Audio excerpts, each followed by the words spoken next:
Welcome to Kids' Sleepy Chronicles, where history comes alive and dreams begin. The moon was a silver coin in the velvety Roman sky, and in a small, cozy house on the Aventine Hill, a boy named Lucius was supposed to be asleep.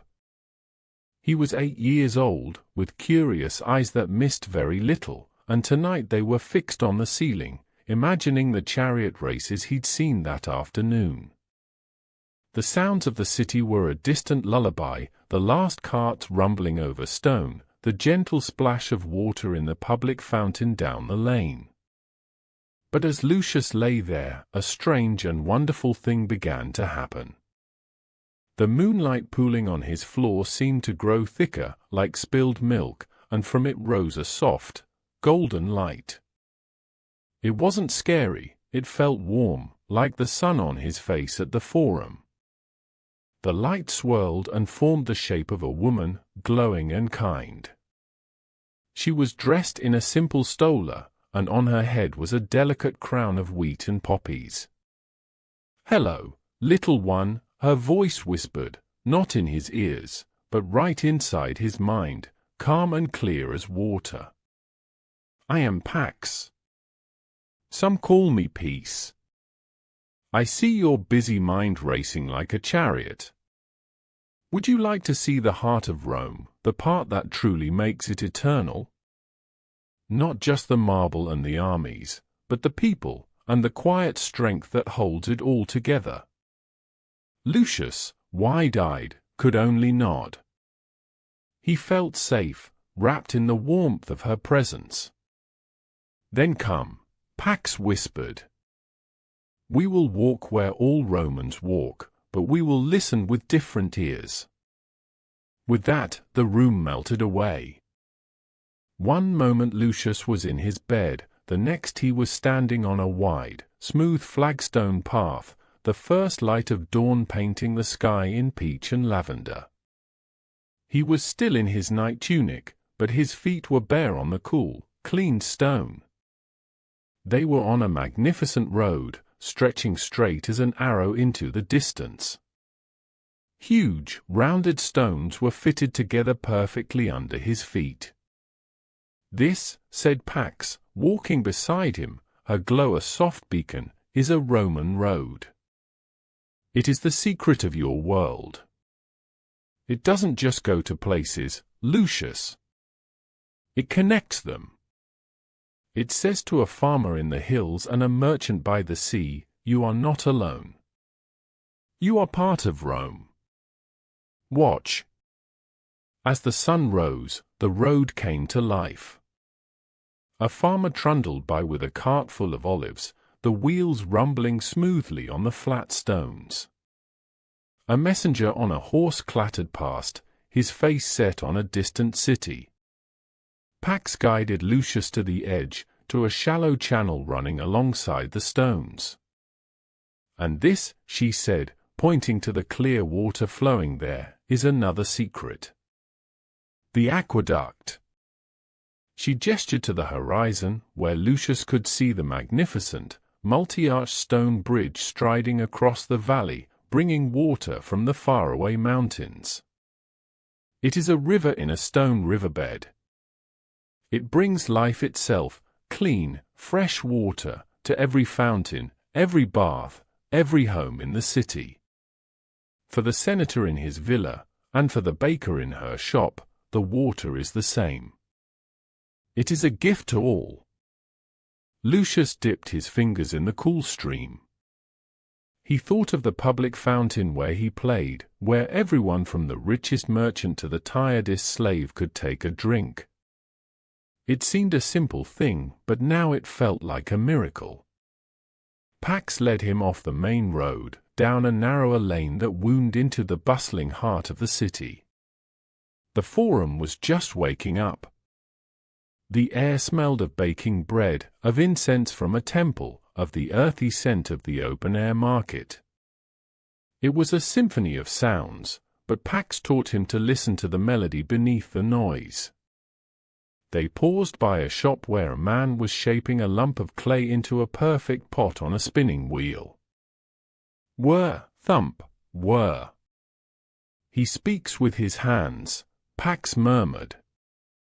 His language is shape and function. Every turn says, I make something useful. I contribute. They passed two women at the market, their heads close together as they examined a bolt of linen. Their conversation was a rapid, lively chatter. They speak of prices and quality, Pax said, but listen deeper. Their words weave a net of community. They share news, they laugh, they connect.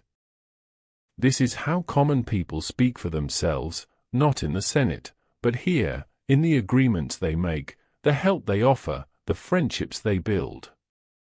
This was the fact, woven gently into the story. The common people of Rome didn't speak in the grand Senate house.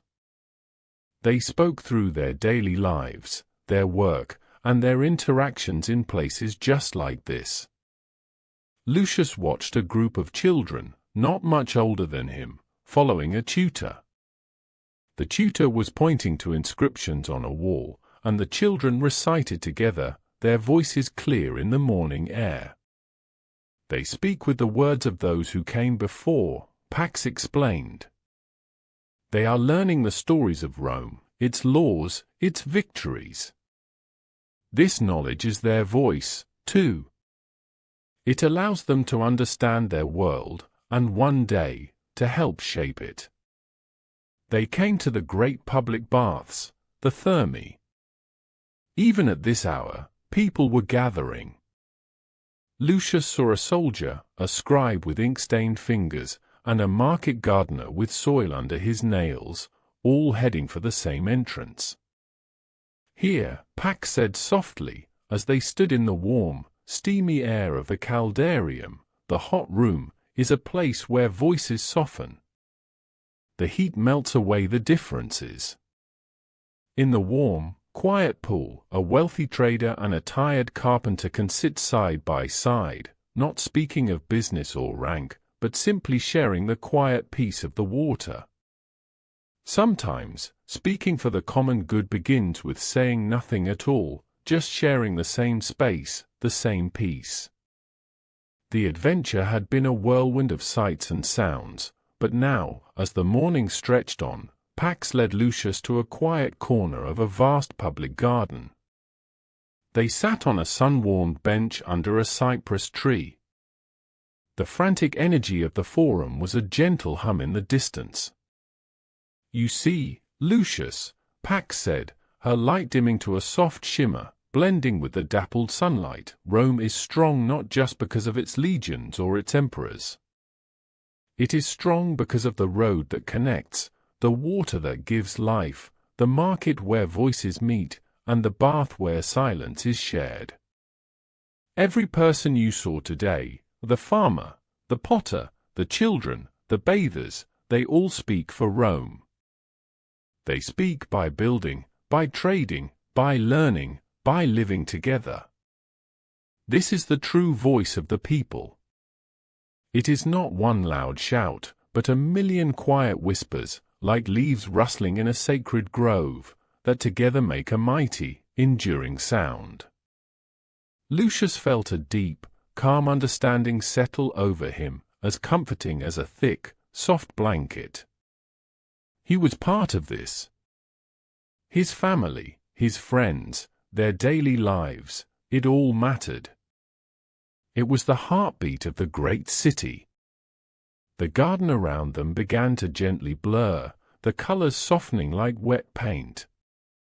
The scent of the cypress tree faded, replaced by the familiar smell of the lavender sachet his mother kept by his bed. The hard, sun-warmed stone of the bench became the soft, yielding wool of his mattress. He was back in his room. The moon was still high, but it seemed to smile down at him. The figure of Pax was now just a faint, golden shimmer in the moonbeam on his floor, like dust motes dancing in a silent, slow waltz. Sleep now, little Roman, her voice echoed in his mind, fainter than a sigh. Your city dreams with you. It is built on roads of stone and rivers of water, but it lives in the hearts of its people. Be at peace. Lucius's eyelids grew heavy. He no longer thought of roaring chariots, but of the quiet rumble of a farmer's cart on a perfect road. He didn't dream of gladiators, but of the potter's spinning wheel, turning and turning, shaping something useful and good. The last thing he heard was not the clash of swords, but the imagined, gentle splash of water in a public fountain, a sound for everyone, a gift to all. And with that sound in his heart, a sound of connection and shared life, Lucius drifted into a deep, calm, and peaceful sleep, his own small, important part of the great and eternal city resting at last.